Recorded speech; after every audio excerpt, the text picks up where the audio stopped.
Hello everybody and welcome to Genroku Legends. This is the DLC for Muramasa.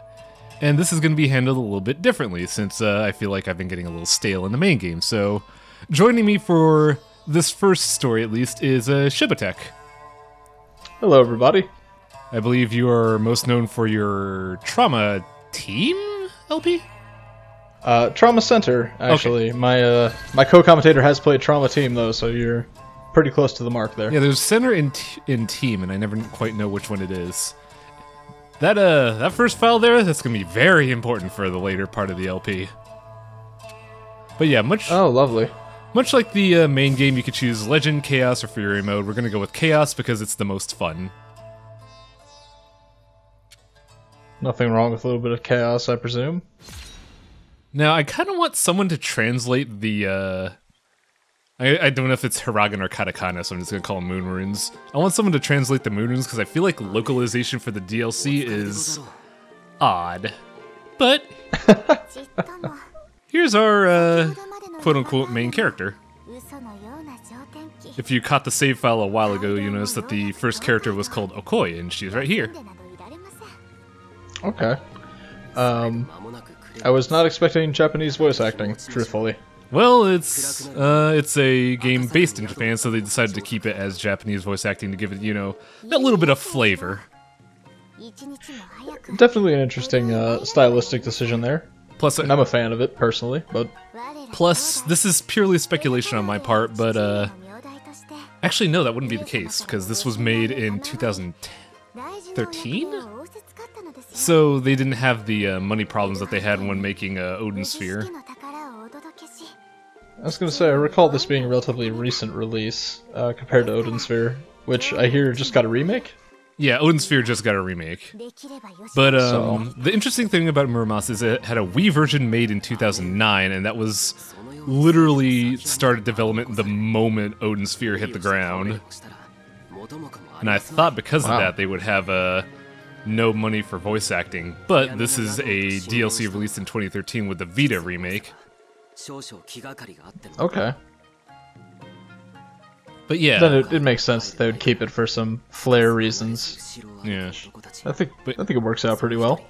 But yeah, the main plot of this right now is that Okoi and Seijiro are trying to impress the shogunate of the area by presenting a teacup. However, Seijiro suspects a man called Wakayama is up to something.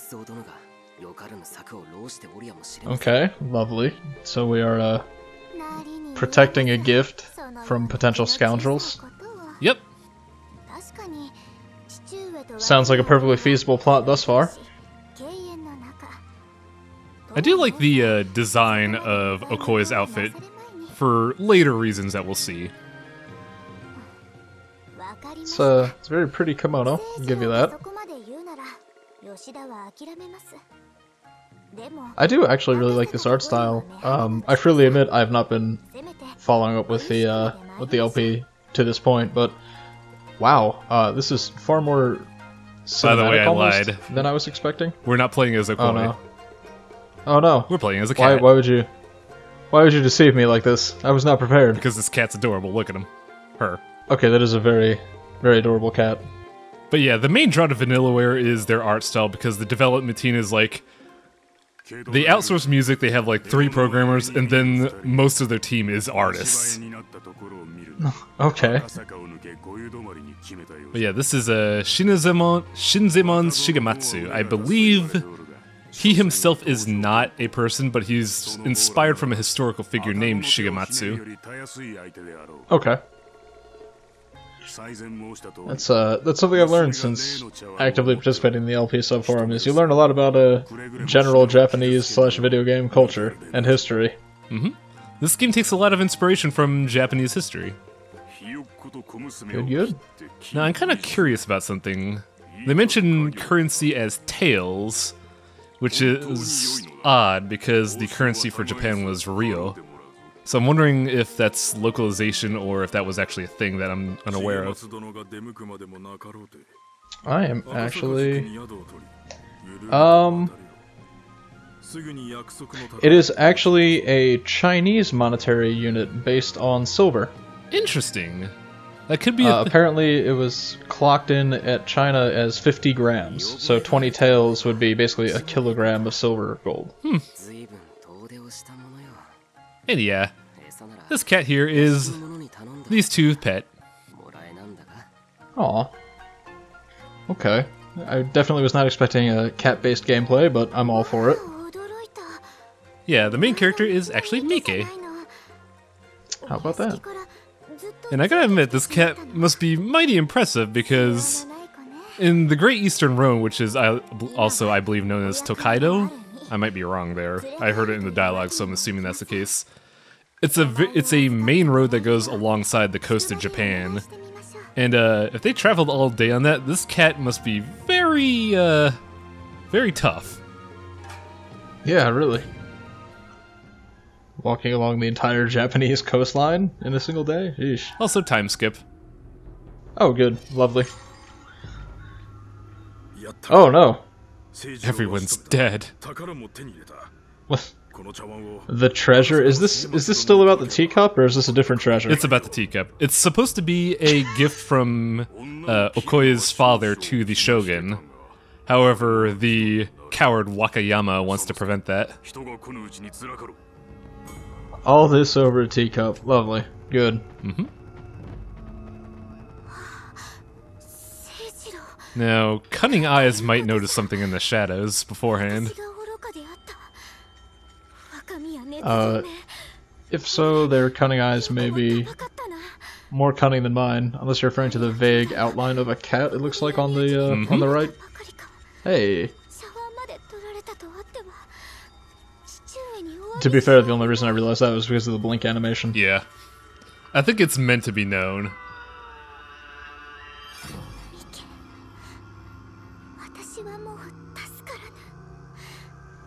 Please tell me we're gonna turn into a cat assassin. Nothing would make me happier. That could be a thing. Who knows? You do learn a little bit later about why this happens.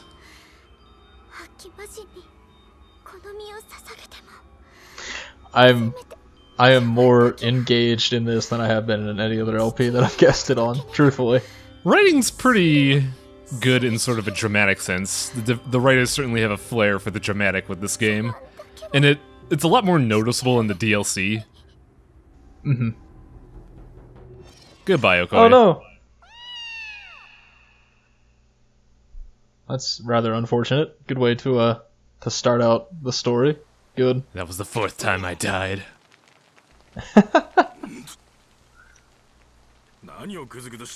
Death is temporary.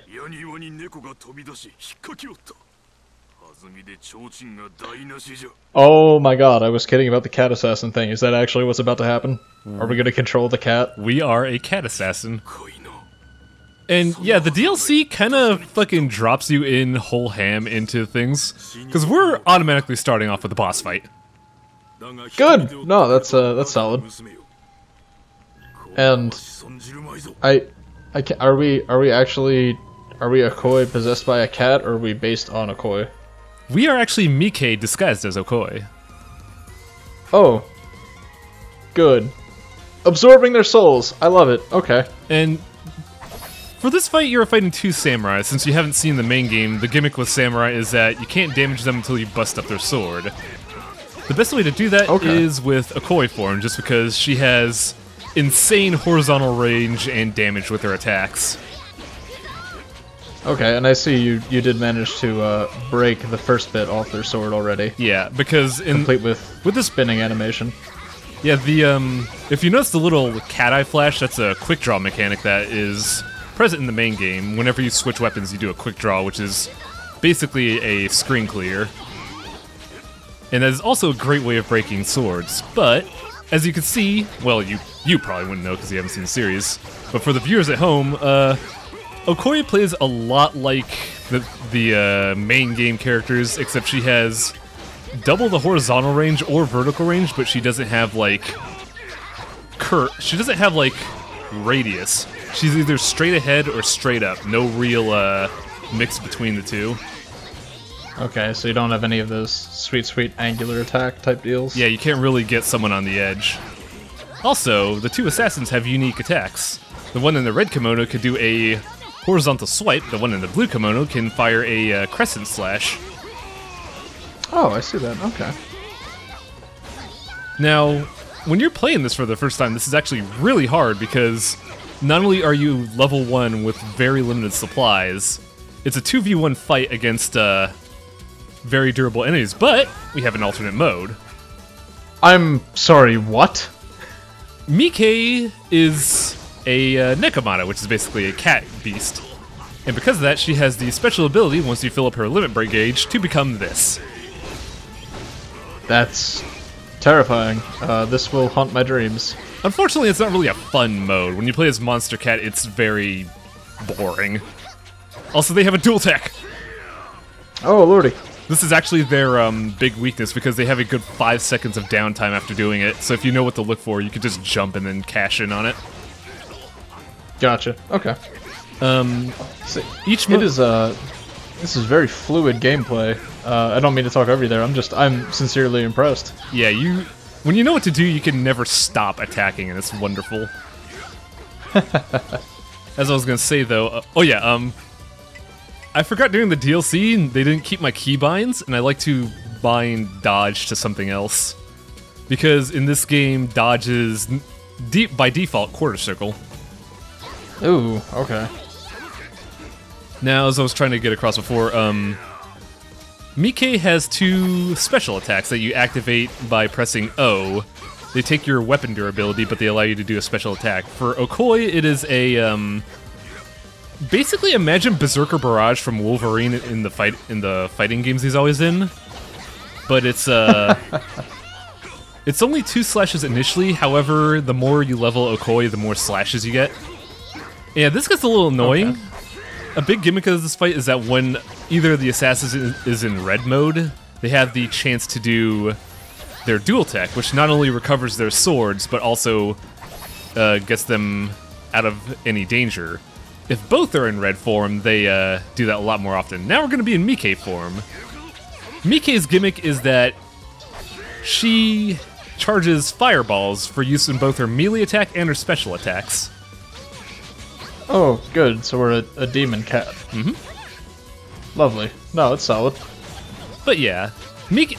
I don't know about Miike form. I've used it and it's useful. It's just... I don't like the range difference. It's so short range. I was gonna say, it seems like you'd be trading your double standard range for like half standard range almost, due to the inherently small nature of the character. Mm-hmm. Her special techniques are decent at least, but yeah. Cat killed 2 samurai. Good. It's reminds me of that old the D&D thing. Did you know a level 1 commoner can't kill a cat because they can only deal non-lethal damage, but a cat can kill a commoner? I did not know those numbers, wow.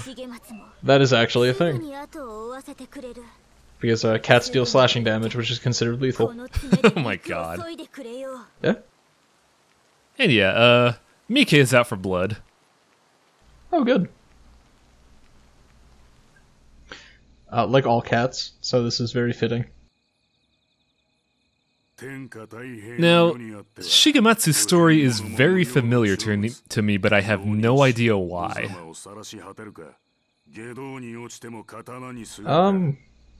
Oh jeez, I'm trying to think. It's not... I'm getting kind of Kenshi vibes, or Kenshin vibes from him. Rurouni Kenshin. Shigematsu's not so noble. Plus, no reverse blade going on here. No, but he does have a unique blade. Well, there we go. He also has a alternate backstory. He's not like Kenshin, who's just a former assassin, but he does have a recognizable backstory, I'll say. Okay. Look at those murder eyes. Good lord.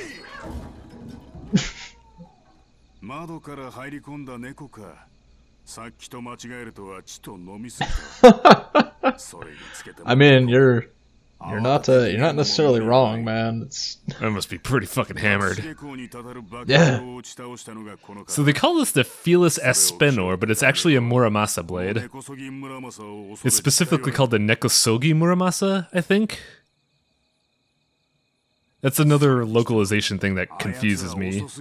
The big plot of this is that Shigematsu is in possession of a Muramasa, which is why he's so dangerous to Miike.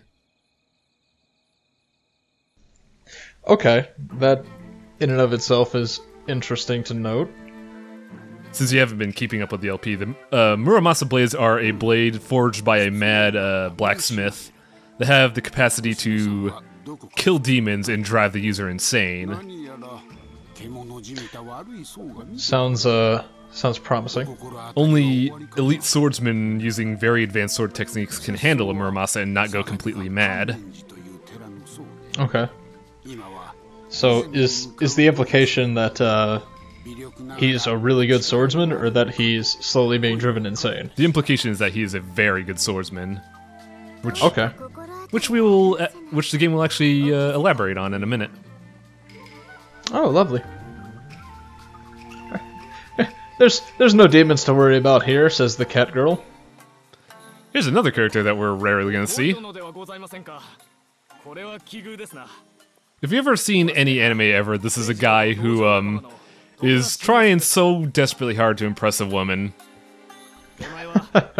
Too bad this is not that woman. Lovely. Well, technically it is. Well, kind of. Questionably. But yeah, as I mentioned before, the reason why I enjoy the design of this character so much is because the outfit uses a dark brown? I don't want to say black, it's more like dark brown and orange color scheme, which is the exact same color scheme as a calico cat, which is what Miike is. Miike is. Yeah, I was gonna say, it's very clearly a direct reference to that, which is something enjoyable. Are we about to talk to another cat? Is that actually a thing that's happening? Behold, Sensei Cat. Actually, maybe not Sensei Cat so much as Boss Cat. Mysterious sage cat type deal.